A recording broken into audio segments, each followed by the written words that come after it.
What's up, New York? What's up, New York? You're here with Kylie Pax, Australia's emotional eating coach. We are here in gorgeous sunny Mine is Queensland. Kylie Pax, and Kylie I am so excited to be here in Dallas. You're here with Kylie Pax, Australia's emotional eating is coach. Kylie Pax, Australia's emotional eating coach.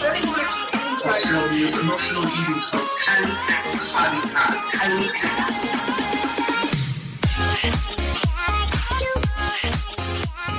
You're here with Kylie Pax, Australia's emotional eating coach. As always, dropping in at the most, I was going to say at the most inopportune times, but who knows? It may be a fabulous time for you to be joining me.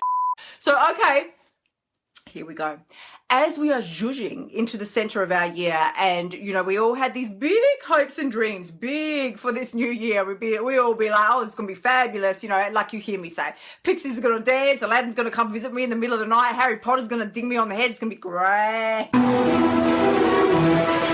Nothing will ever faze me again. I'm on track. I've got my plan for the year, and it's gonna be amazing. 24 karat magic in the air. That's great. Until it's not. Stuff happens. I nearly said that it happens, but it does, right? Stuff happens. And that can range from anything from outside dramas to internal dramas, you know, and just physical illness and whatever is going on. For those of us with kitty winks, you know, hello, there's a whole nother universe of troubles over there. Whether you're dealing with emotional eating and sort of stepping into the whole, how do I love myself? Because I, you know, when I was in my own diet hell for 30 years, I knew that I needed to love myself. Like I knew that was the key. I was not a moron. Google told me that. Google told me I was not a moron. Google told me the way to end the battle with the eating dilemma was to love yourself. And I was like, thank you, Google. Like, that's so super helpful. How the hell do you love yourself? Oh, baby, you should go and love yourself. There was no further steps after that. There was no more explanation. Like, just love yourself. And I'm like, what the...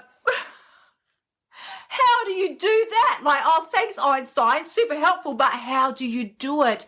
And so here's the little tip that I want to give you for today, because honestly, I swear to you, the self-love is actually always there when you take away the masks and the turmoil and the distractions from it. It's actually living inside. It's been there the whole time. So it's not a matter of something, how do I create this thing? It's more a matter of how do I tap into this thing?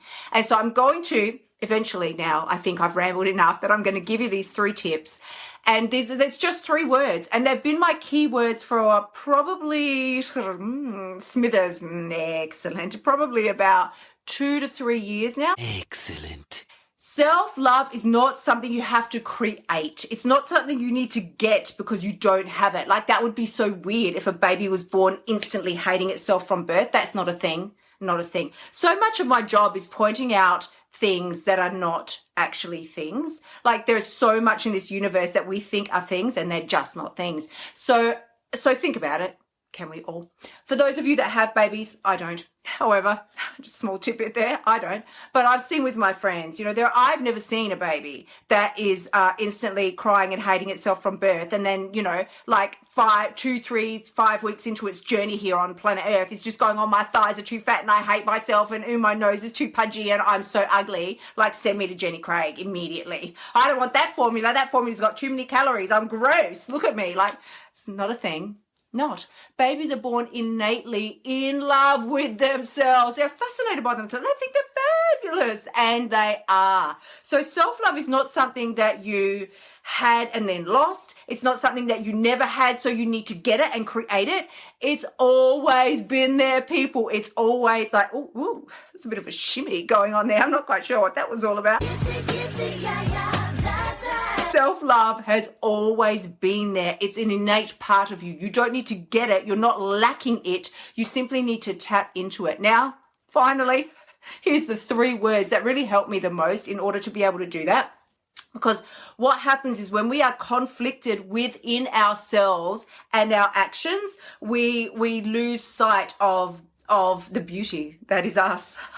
It's like a Mary Poppins movie or something. A spoonful of sugar. We lose sight of the essence of us, and we get very confused and upset with ourselves about our actions.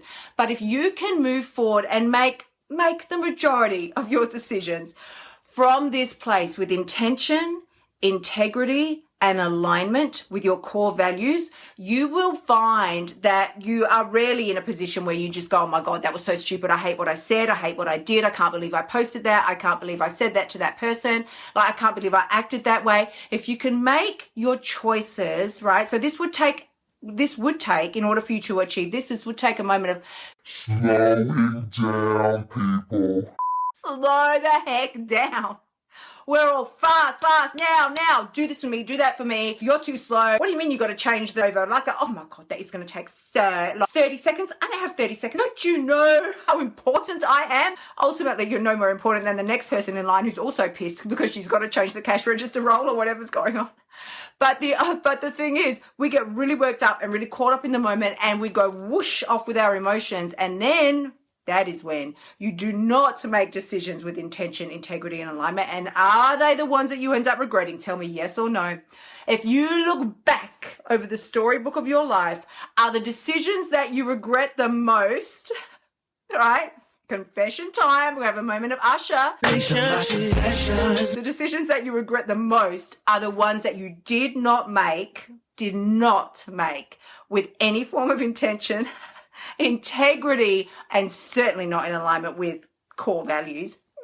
No, they were the ones that you made like hopeful that other people would like you, or trying to get someone to like you, or hopeful that you like them, trying to get them to whatever. You know what I mean? You know what I'm saying?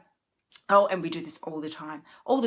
We compromise ourselves in order to try and win someone else over. For me, I just think I could not care anymore what somebody says about me or thinks about me. That's not my business.